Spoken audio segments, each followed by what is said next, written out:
বাহ বাহ, এত সব ইফতার আমাদের গরিবদের জন্য? হ্যাঁ কাকি, হ্যাঁ, সব আপনাদের জন্য। আর শুধু আজকেই না, এখন থেকে পুরো রমজান মাস আমরা সবাই এখানে একত্রে বসে চলে এলো, হাতে তো কোনো কাজ নেই। তুমি সাবধানে বাড়িতেই থাকো, আমি দেখি কোনো জায়গায় কোনো কাজ পাই কিনা। কাজ যদি পাই তাহলে রমজান মাসটা ভালোভাবে কাটাতে পারবো। ঠিক বলেছ গো, যাও তবে।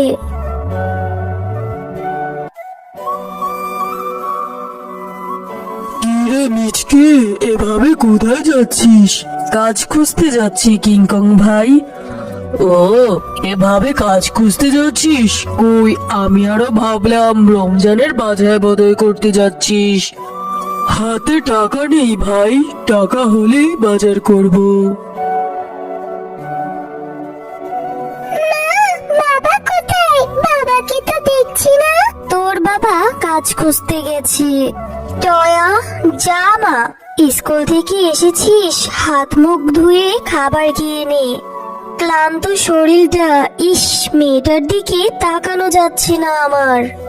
যা মা, ঘরে যা, একটু খেয়ে নে। আমি খাবো না, আমি তো রোজা রেখেছি, জানো না? রোজা রাখলে কিছু খাওয়া যায় না, কিছু খেলে তো রোজা ভেঙে যাবে। আমি কিছু খাবো না মা। দেখো মেয়ের কথা, সেই সেহরির সময় এতটুকু পান্তা ভাত খেয়েছিল। এই পান্তা ভাত খেয়ে কি এতটুকু বাচ্চা মেয়ে রোজা রাখতে পারে? যা মা, পাগলামো করিস না তো, কিছু একটা খেয়ে নে, শরীর তো না হলে অসুস্থ হয়ে যাবে। জানো মা, বেলিও না রোজা রেখেছি, ওনাকে সেহরিতে গরুর গোশত দিয়ে খেয়েছি। আজকে ইফতারিতে কি রান্না করবে মা? আমি কিন্তু রোজা ভাঙবো না, একবারে ইফতার। বাজার টাজার কিছু আনলে না যে? মেয়েটা এবার প্রথম রোজা রেখেছে, তাও আবার পান্তা ভাত খেয়ে। বললাম রোজা রাখতে না, ইফতারেতে মেয়েটাকে যে কি খেতে দেব সেইটাই তো ভেবে পাচ্ছি না। না গো বউ, কত কাজই তো খুঁজলাম, কোনো কাজই পেলাম না। কতজনের কাছে ধার দেনাও চাইলাম, কোনো ধার দেনাও পেলাম না। এই রোজার মাসে কেউই ধার দিতে চায় না, কি যে করি। ঠিক আছে গো, তুমি এত চিন্তা করো না, আল্লাহ তাআলা একটা ব্যবস্থা ঠিক করে দেবে। দেখি ঘরে কিছু সবজি আছে, এই সবজি দিয়ে কিছু করতে পারি কিনা। না হয় একটু সবজি ভাতই রান্না করে দেব মেয়েটাকে। না, তুমি ইফতারের জন্য কি রান্না করছো গো? আমার ঘরে আর একা থাকতে ভালো লাগছে না, আমি মেলির সাথে একটু খেলা করে আসি, একটু পরে চলে আসবো মা, ইফতারের আগে চলে আসবো। শোনো মেয়ের কথা, রোজা রেখে কি কেউ খেলে? শরীর অসুস্থ হয়ে পড়বে তো, একটু শুয়ে বিশ্রাম নিতে পারে কিন্তু। ঠিক আছে যা, তবে তাড়াতাড়ি চলে আসবে কিন্তু, ইফতারের সময় তো হয়ে এলো প্রায়। ঠিক আছে মা, আমি তাড়াতাড়ি চলে আসবো। মেলি বলেছিল ওর সাথে একটু দেখা করতে বিকেলে, তাই আমি যাচ্ছি। আমি একদমই দেরি করব না, যাবো আর আসবো। ও মা, তুমি ইফতারের জন্য কি রান্না করছো গো? অনেক সুন্দর সুগন্ধ বের হয়ে আসছে।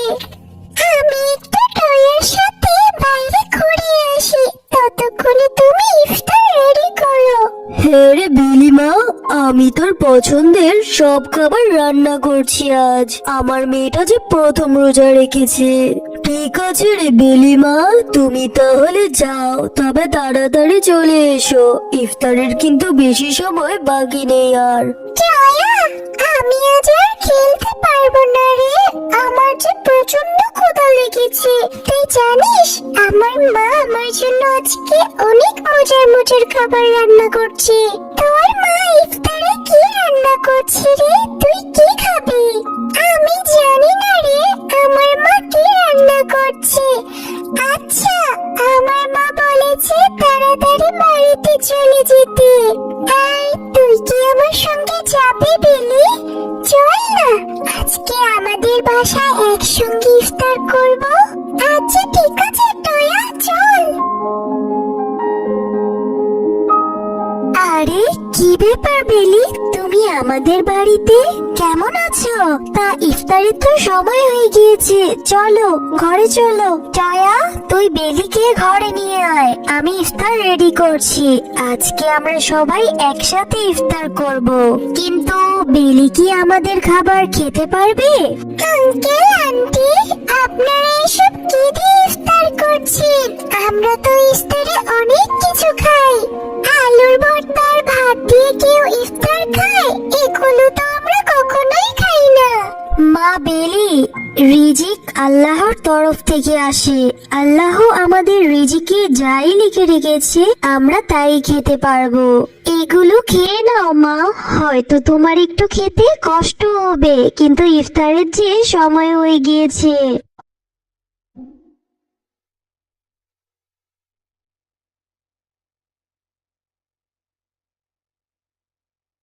নাও নাও, আজান দিচ্ছে, ইফতারের দোয়া পড়ে সবাই শুরু করো। বাবা, জানো আজকে না আমি টয়াদের বাড়িতে ইফতার করেছি। ওরা না রোজ রোজ আলুর ভর্তা, পান্তা ভাত আর ডাল দিয়ে ইফতার করে। ইফতারে কি কেউ এগুলো খায় বলো? তুমি এসব কি বলছো বেলিমা? তাহলে কি ওরা অনেক অভাবে আছে? আমাদের প্রতিবেশী ওরা ওরা রোজা রেখে কষ্ট করবে, এটা তো হতে পারে না। আমাদের ওদেরকে সাহায্য করতে হবে। হ্যাঁ বউ, তুমি ঠিকই বলেছ। আমরা রোজা রেখে কত ভালো ভালো খাবার খাচ্ছি, আর ওরা প্রতিবেশী হয়ে কত কষ্ট করে রোজা রাখছে। আমাদের তো ওদের সাহায্য করা উচিত। শুধু ওদেরই না, আমাদের বনের যত পশু আছে, গরিব অসহায় সবাইকে নিয়ে আমরা এখন থেকে একসাথে ইফতার করব। ঠিক আছে গো, তুমি উত্তরের দিকে বনবাসীদের খবর দাও, আর আমি দক্ষিণের বনবাসীদের খবর দিয়ে আসি। আজকে থেকে আমরা একসাথে ইফতার করব। ভাবি, মিচকে ভাই, আমরা সবার জন্য বনের বাঁশবাগানে ইফতারের ব্যবস্থা করেছি। আপনারা সন্ধ্যার আগে ওখানে চলে যাবেন। ঠিক আছে বাঘিনী ভাবি। কাকা, আমরা বাঁশবাগানে ইফতারের আয়োজন করেছি, তোমরা ইফতারের আগে চলে এসো, কেমন? ঠিক আছে বাবা, ঠিক আছে। এত সব ইফতার আমাদের গরিবদের জন্য? হ্যাঁ কাকি, হ্যাঁ, সব আপনাদের জন্য। আর শুধু আজকেই না, এখন থেকে পুরো রমজান মাস আমরা সবাই এখানে একত্রে বসে ইফতার করব। তোমরা অনেক ভালো গো, বিধাতা তোমাদের মঙ্গল করুক।